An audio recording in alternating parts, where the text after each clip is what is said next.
Okay, so the recent update with PSTD has brought us with two new towers. So first we have the Events Tower, Celsi, and we have technically a new tower. I mean, it's more of a paragon from Bloons TD6, but you can pretty much call it a new tower. It's just level 6 of Precursor, which makes it very godly, like 90 damage, 0.8 fire rate, or 0.08 fire rate, and it cannot die or be stunned, so it's kind of a better version of Plasma if you can get better Radians on it. But first, we're gonna review Celsi because it's kind of complicated as an event tower, but not as much as a princess is from Halloween.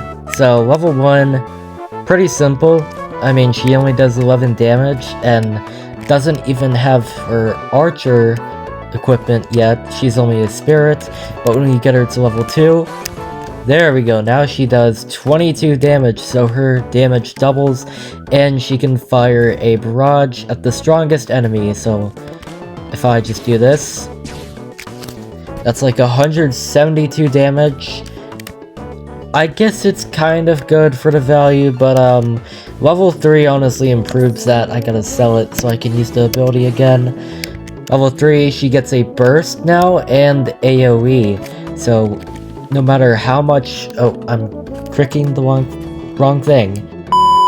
No matter how much failures I spawn right here, that is a lot of failures, the AoE from the attacks that she does is just gonna clear them all out. And keep in mind the deathly, why does it say deathly?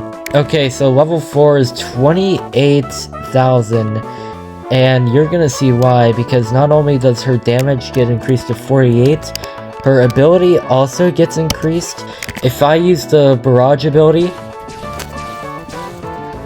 he's just dead. From a 0.25% resistance against lasers, which is pretty insane for Celsi, but 28,000, you're not really gonna get that as early in the game, so I don't really know the value of that. Oh yeah, and I forgot to mention the reason why it was 28,000 was because these cryo archers spawn in. They have 3,000 health, and they do the same thing as the executive units do. They just stand back and constantly fire their little crossbow, so they're nice to really stack up, but they only have 3,000. Their health doesn't really improve when you get her to level 5, but it does spawn them pretty often, not gonna lie. Okay, so level 5 costs almost as much as a max plasma, which is kind of concerning, but her damage is increased to 200, she fires in a burst of 3 still from level 3, and she has better AoE. Her damage is also reduced to pierce instead of laser. So if I do the barrage, that's like almost 10,000 damage because of this cryo archer firing. She has a second ability where if you spam a lot of enemies in range, like a lot of enemies, okay, this is starting to get kind of laggy. A little range bubble appears, you can't really see it that well, but look, all these souls that she eats, she's taking all these souls in this orb to summon a giant awakened, and the one I spawned in, 158,000 health, which is honestly not really that much considering I spammed like over 300 dissolved samurais all clustered up.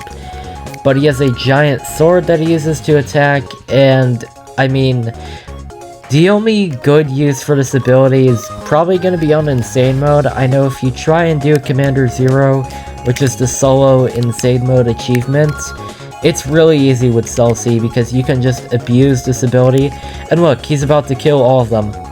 Just like that.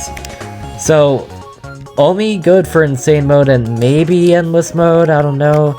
I don't know any normal person who plays endless mode daily, apart from like people who have nothing else to do in this game. 230,000 to max out.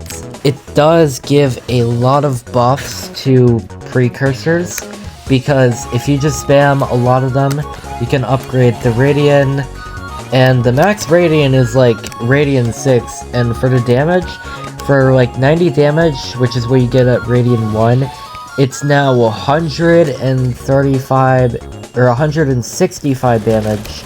So we're just gonna get Radian 1. As I said before, Radian 1 is not really that good because it's just a more budget version of Plasma. Sure, it's stun immune, it's death immune, it has no health, but it doesn't do like as much damage as Plasma would. Plasma is doing like 100 damage plus the damage that it gets as it slowly drains its ammo. But now we're just gonna compare Plasma with Commandant on the Noob King compared to a fully maxed out Radian 6 Precursor Ultimatum. I think that's what they call it in this game. I don't know why they don't just call it Paragons. It sounds cooler, it is cooler, and it just makes more sense.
So Plasma only kind of lost by like 100k health, but when you compare this to a Radian 6 Precursor, honestly, for the amount of money that you spend on Radian 6, you're better off getting Plasma because it's only 128,000 to max out, and plus, no one really cares if you have to refill it. I mean, you're gonna make more money off refilling it anyways. You're gonna make that money back, if not even more.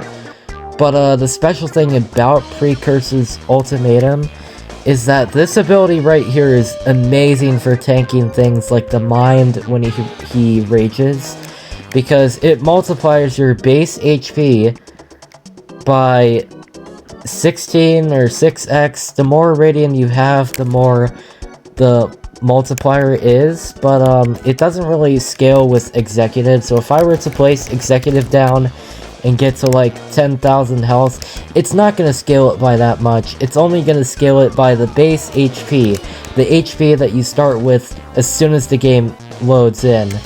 It doesn't really count with Executive. Oh, and also if you place some Precursors next to the tower in its range, I'm pretty sure they can get buffed.